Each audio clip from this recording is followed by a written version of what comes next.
What's going on, people? It's your boy Travis, Horror Movies Uncut, Submissions and Slashers. Welcome to episode number 60. I am your host, Travis Brown, from the illustrious family known as Horror Movies Uncut. We are here on a Monday evening. It is May 6th. It is fight week here, UFC St. Louis in the building. We are getting ready for one of our most action-packed weeks we've ever had here in the lovely land of St. Louis that is sometimes fictitious but is alive and well right now. Today, though, got to jump in, give you guys some information, some news, some things you need to know of what's going on in the indie film genre world. That's right, folks. Very, very busy week, but wanted to make sure we got a nice big 3 out last week. Got to get that next sub and slash. And people, welcome to season number 6, episode number 60. It's been a long time coming. We should be on like 360 of these by now. But let's talk about what's on today's episode. And of course, always kick into what you need to know at the start of the episode, which is where you can find us. Get on any of your podcasts out for, well, actually, some of these podcast outlets are starting to go away.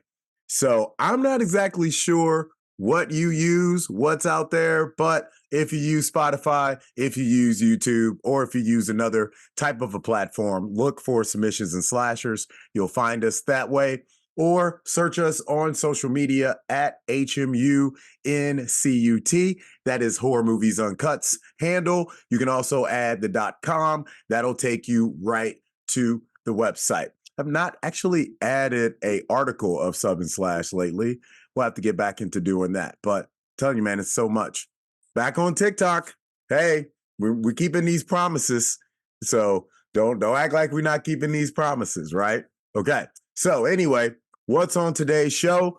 What are we going to get into? We got a bunch of reviews. We're going to be talking about Dancing Village, The Curse Begins, Abigail. We got a review for the new movie from another one of the offspring of the illustrious family known as the Cronenberg family, and it is the review for the film Humane. We also got the return of the weird news of last week. We got our big action thriller to see what the hell is streaming next week, and of course our indie film shout out from below the grave, folks. So this is not going to be a super long episode, but we got every single segment that you know and love right here on Submissions and Slashers. So don't you go anywhere. Make sure you like, comment, subscribe. We'll be right back. Episode number 60. We're going to come in with an episode for the film that was our indie film shout out from last week, Dancing Village, The Curse Begins. Don't go anywhere. We'll be right back. Submissions and Slashers. All right, people, welcome back.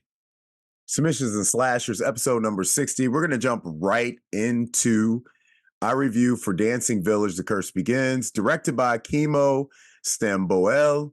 This film is actually a prequel to KKN, which was a film that kind of told the back half of what we're seeing in this story, which is a village that is pushed way deep in the forest, that it's kind of protected by a spirit of a young, beautiful woman who is a dancer. But the spirit also has another side to it where it kind of captures the inhabitants of the village, and it also mesmerizes any young woman that happens to be in the possession of any of the artifacts from this dancer. And if these women are in the realm of this dancer, she turns them pretty much into what she became.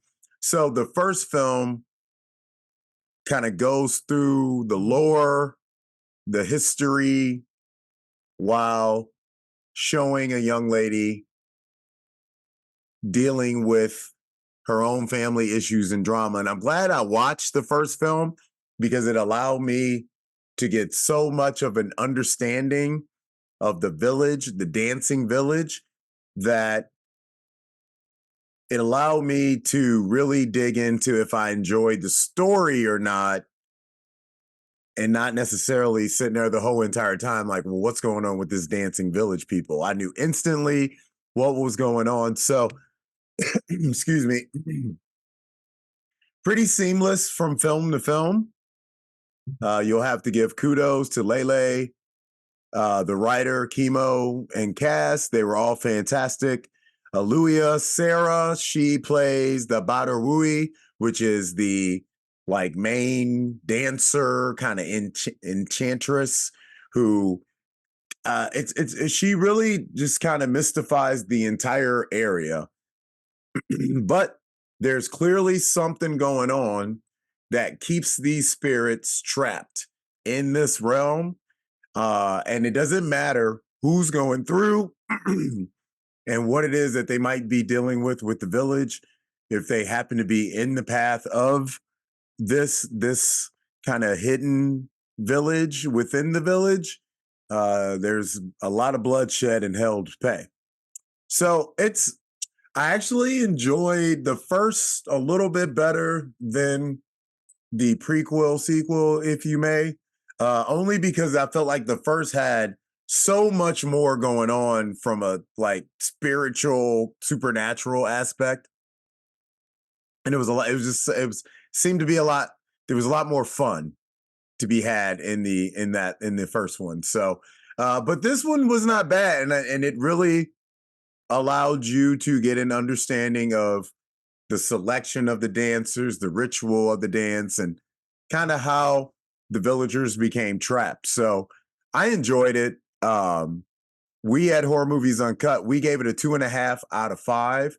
So we definitely think you should check it out.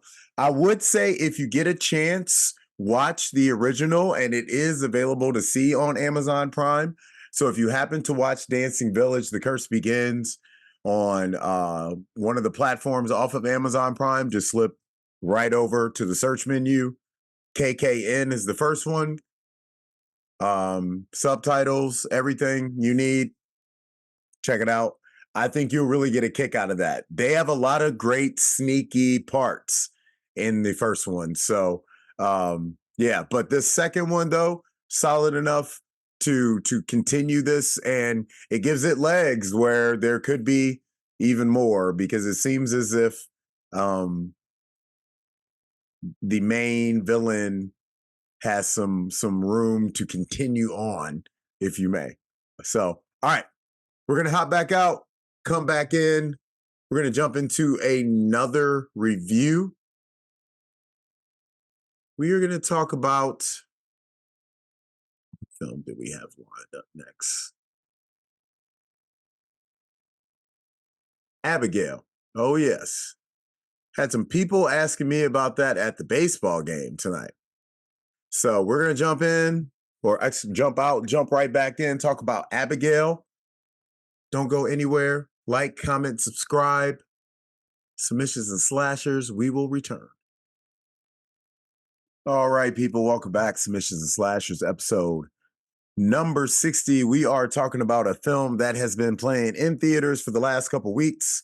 It is the vampire dark comedy known as Abigail, which you could add a little action to that if you want to. I feel that there was plenty of action in Abigail, and I think it's one of the things that allowed it to really have more legs than it should have. First and foremost, I'll say Abigail's probably already keeping at the top of my list of most unexpected films I'd like this year. I just kind of thought Abigail would be, a little dust in the pan, and it'd be a little treat for a couple people to see. And then, I was more like waiting for like my son's generation to be the ones kind of like speaking up about Abigail. And I'll be honest, I've been busy for the last couple weeks, so I haven't had a chance to really touch down and see the pulse and how much people are enjoying it. But from what I'm seeing from other reviews and from what other people on the streets are talking about, everyone seems to be enjoying Abigail so far. It's a lot of fun. It doesn't try to do anything it doesn't need to. What does that mean? What I mean by that is it's a movie about a little girl that is a vampire that happens to be a ballerina. I'm not gonna spoil anything for you, but there's so many tropes in vampire films that you're gonna instantly say, "Yep, that makes sense. Yep, that makes sense." It's not that it's 100% predictable, but it's not going to really be anything that blows you away in the mind of, "Oh, wow, that's something new to bring to the vampire table." And look, I know we say stuff like that all the time as critics, and it's probably getting kind of old to say anything like that. There is not really anything new you can bring to it, but the fact that they had fun with the film, with her being this little dancer and adding the like charm and wit of Alicia Weir's character of Abigail, kind of similar to the young lady that played in Megan, or it's it's really just, we've been saying for the last half of a year easily, let's just get back to some movies that are fun, bloody, unapologetic, not trying to make you think, that you can watch over and over and over again with friends, get some great laughs, and even have some pretty good performances by guys like Dan Stevens, who kills it in here, William Caitlin, who's always doing a great job. Rest in peace, Angus Cloud is in here, one of his last roles. So there's not a lot to hate about Abigail unless you really want to venture into some of the relationship moments, some of the weird back and forths between Alicia's character and Melissa's character, Joey. Um, the daughter mother dynamic, great. Um,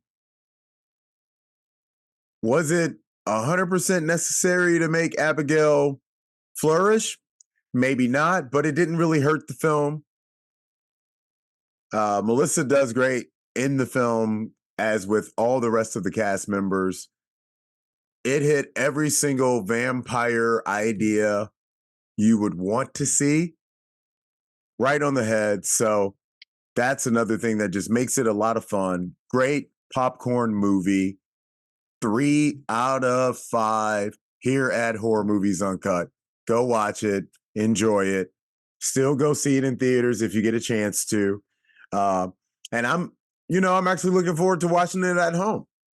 You know, um, for sure in my top 5 biggest surprises of 2024 so far. I knew it was going to be entertaining, and I knew it would for sure find an audience. I just didn't think my black ass would like it as much as I did, and I do. So good stuff, Abigail. And if you didn't know, it's directed by Matt B. Bettinelli, Opin, and Tyler Gillett. Somebody getting their car repossessed outside? Something going on. Somebody's getting towed outside. So anyway, all right. Yeah, that's really all I have to say about Abigail, man. It's a big time movie. So I'm only gonna give it certain love, but for sure think you guys should go check it out if you've been wondering about it. It's, you haven't seen too many bad reviews out for it, so I'm sure most of you guys have seen it by now. Curious of your thoughts, always leave them in the comments below. Like, comment, subscribe. Hopping out, hopping right back in. We're going to come back with some weird news from last week before we jump into that next review. So don't you go anywhere, but we do got some more reviews coming up. So we'll be back. Submissions and Slashers. All right, people, welcome back. Submissions and Slashers, episode number 60. Welcome to weird news of last week. So this news popped off right at the start of the month of May, and we were told that there's a little celebrity kidnapping in a sense that has happened. There is a TikTok sensation by the name of Wally Gator, which is like an emotional support alligator that for the past couple years has been going to hospitals, to fundraisers, charities, cancer wards, and has pretty much been this beacon of inspiration and hope for all these people for the last part of the last couple years. And Wally's kind of become a celebrity thanks to stuff like TikTok and YouTube and Facebook. It's been videos of Wally at Love Park in the fountain, chilling with the people on a nice day, at races, looks like Special Olympics type of events. So clearly this alligator is a big deal and people love it. And the owners have talked about how it's, no more than like a puppy to everybody, and it just wants to be pet and picked up and hugged and loved. So it just has become this great like animal to bring around, reptile to bring around, all these people. So it's a crazy story that I'm surprised I never heard of before, but looks like the family was visiting another group down in Georgia, and some person who like does pranks where they drop alligators in people's yards and videotapes them or something to scare them. They kidnapped Wally.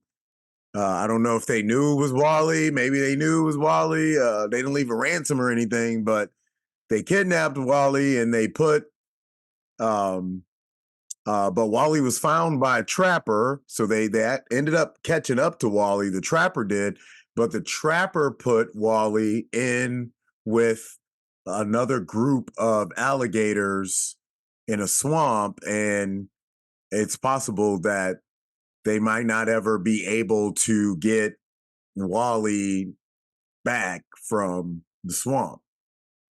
So the owners are heading down there right now.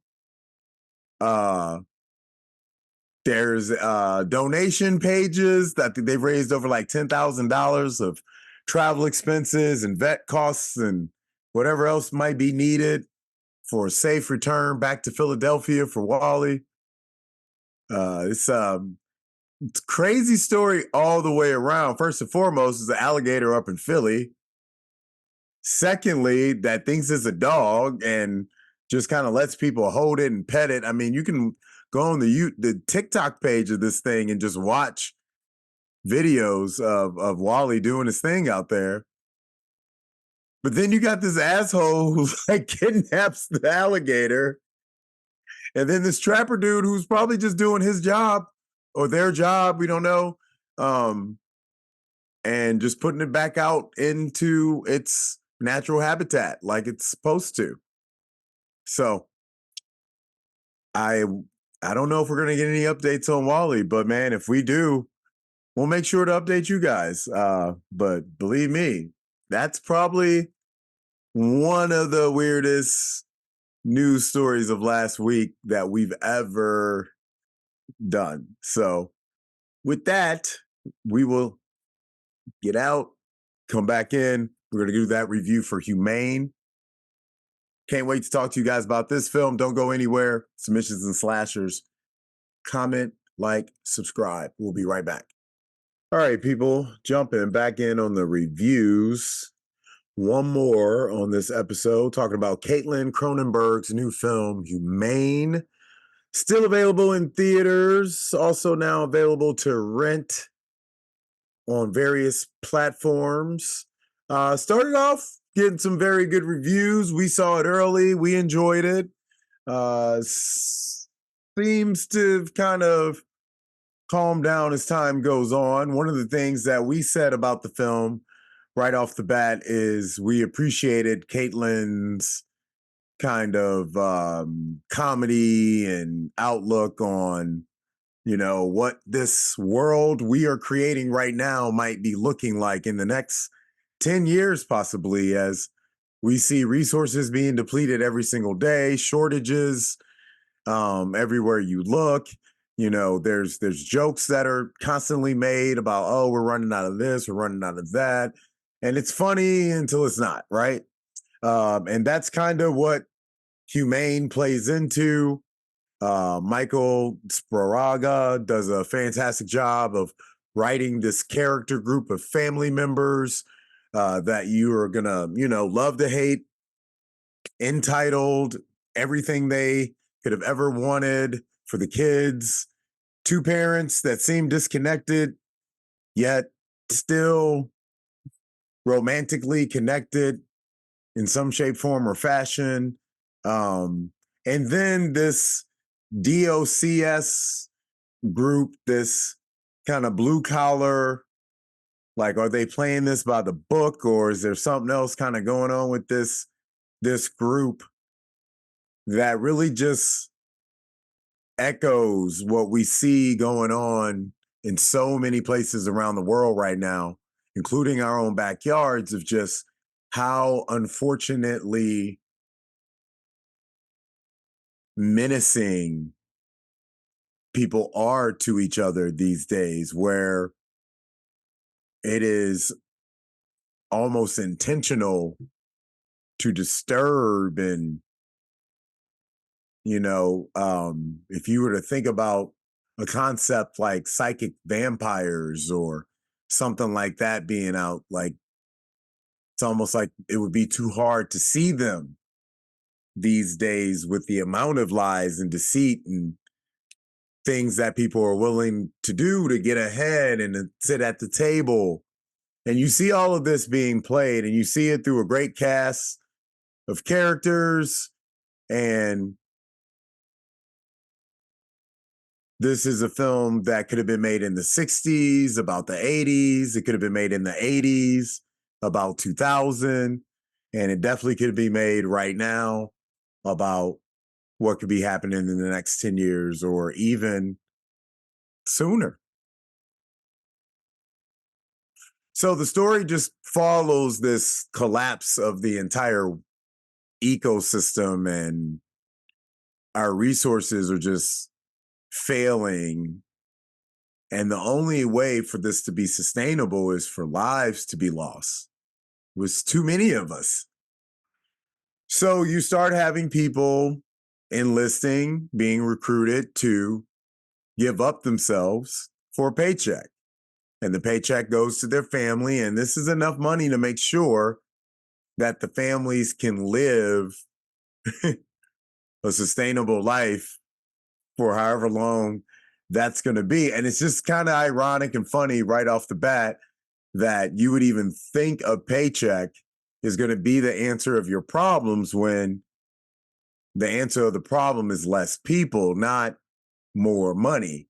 So once you got more money, all that's going to do is more than likely start to make you delusional to think that you're never going to be one of these people who are going to end up in this fire pit. But it just seems like this is a film where it's only inevitable that you start with the poor, you get to the middle class, then the people who think they're entitled, then the people who are entitled, before you truly get to see who the 1% is.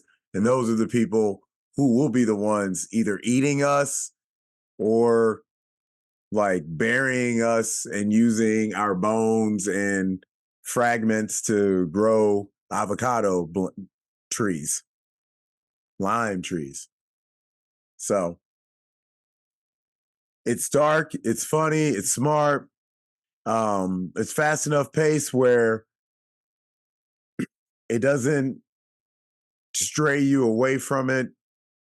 It's got a little Succession vibe to it.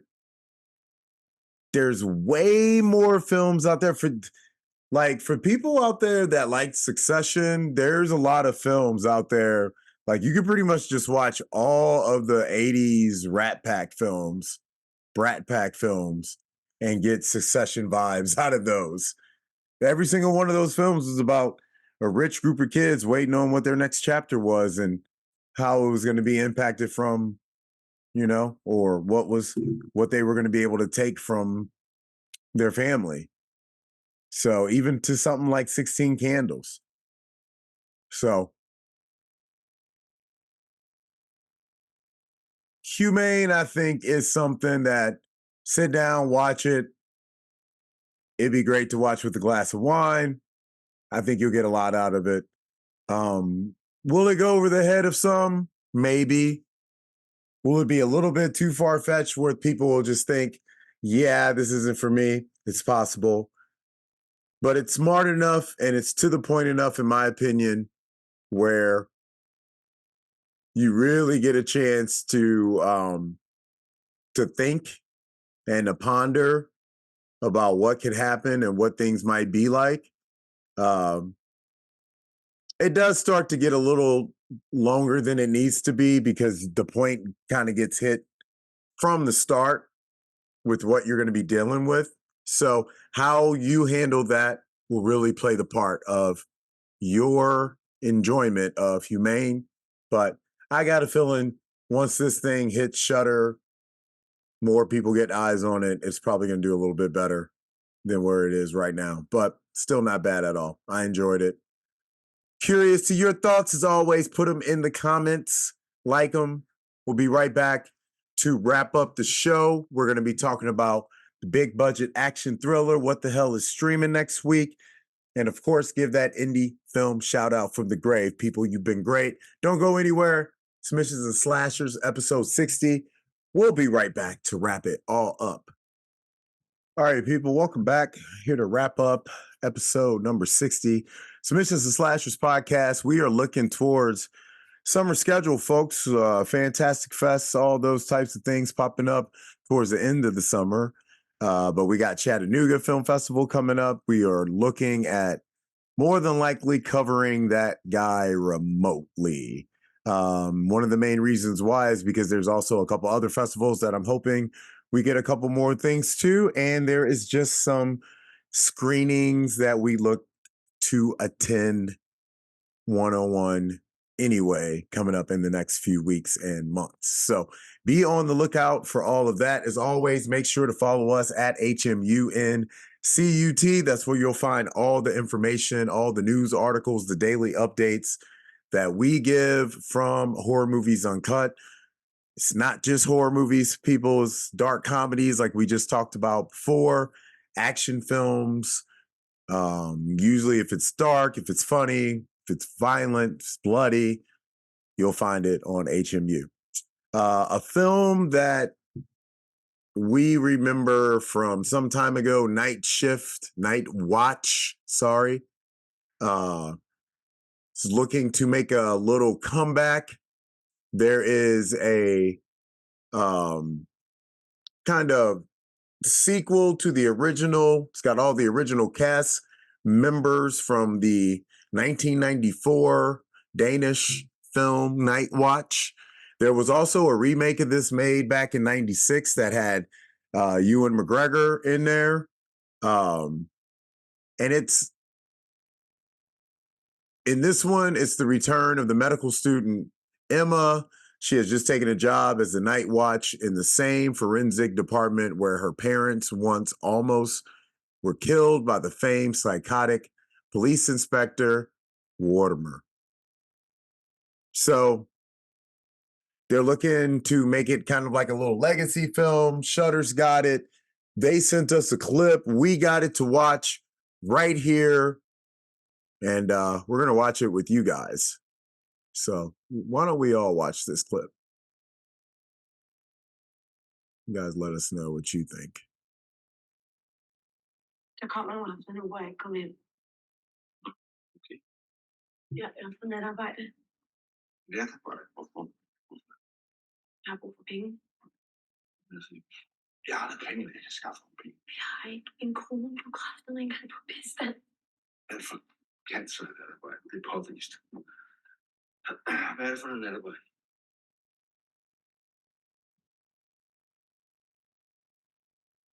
i gamle. Vil du være parat til fysik? So that guy was the original Night Watchman, her dad.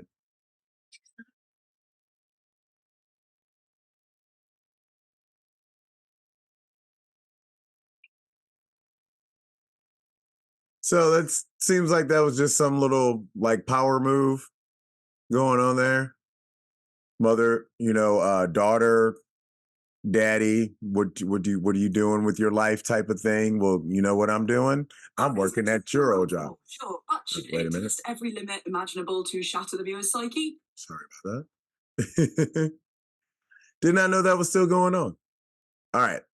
So that is our indie film shout out from Below the Grave. Night Watch, Demons Are Forever. So look, that's going to be on Shudder, this sequel, May 17th. So that's going to be next weekend. Right now, you have just enough time. You go on Amazon, watch this. The original Night Watch. You can watch the original Danish version. You can also watch the Ewan McGregor starring remake that they made, which is almost scene for scene the first Night Watch. And it's about a guy working as security at a hospital, and he's working that last shift. And there's some crazy stuff going on with some bodies and some things like that. And there might be some type of killing things going on. So I believe he gets blamed for it. It's been a while since I've watched the Night Watch films. I'm definitely going to be watching them next week leading up to watching this. And similar to, what was it, the Blood Rise subspecies poster that's hanging up in my office, it's kind of nice to see not necessarily, a remake of something from the 90s, but just a continuation, because that's something that so many films from that time period that were like straight to VHS and straight to DVD that they could really, really do wonders with. Night Watch was just one of those films that kind of sparked one of those kind of like foreign like remakes, trying to think of we were just talking about a vampire movie, and then there was the Let the Right One In, things like that. You started seeing a lot of stuff like that popping up around then. So looking forward to Night Watch, Demons Are Forever. That is our indie film shout out from Below the Grave. All right. We do need to talk about what the hell is streaming next week.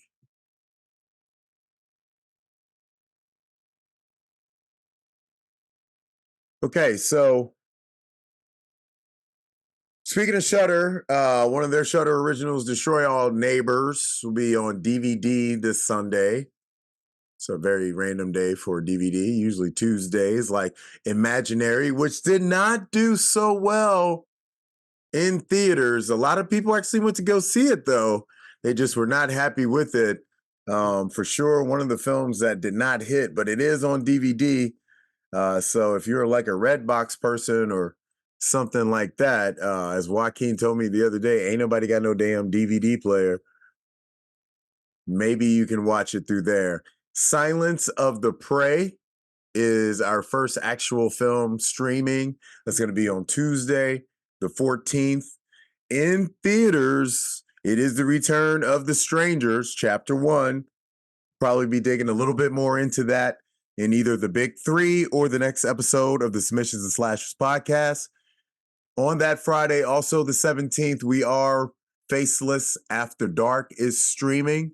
That is a film that was pushing around a lot of festival circuits. We got a chance to see it at a couple. That'll be out on the 17th as well. Also on the 17th, the film we just talked about, Night Watch, Demons Are Forever, which will be on Shudder as well. So, to wrap it all up, what is our big action thriller that is the return? Well, it's Kingdom of the Planet of the Apes, and all we have to say is we are just very excited to see where they're going to go with this franchise.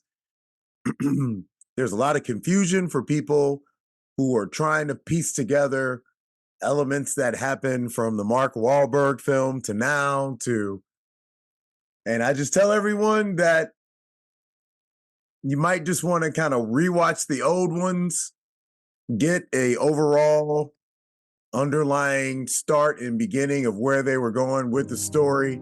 And then I think then watching the latter newer ones will make a little bit more sense.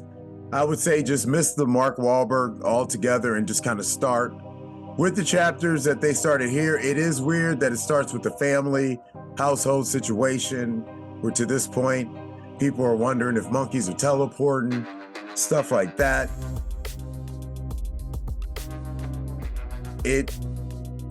I have a feeling we will get to a point of resolve with this one. So I'm looking forward to it. It is definitely the big action thriller feature that's in theaters this week. I'm gonna go watch that. And then we got some business to take care of this weekend. Next episode, we'll be talking about Kingdom of the Planet of the Apes. We'll be talking about Night Watch. And we'll be talking about, hopefully, some Chattanooga information, some news coming up from that on the next episode of Submission Slashers. Thank you folks for tuning in. As always, find us at HMUNCUT on all the social media platforms. If you're on YouTube, if you're on Spotify, Submissions and Slashers is the name of the podcast. Hit the subscribe buttons so you are updated every time a new episode drops. Folks, we are there. We are done. We are out. See you on the next one.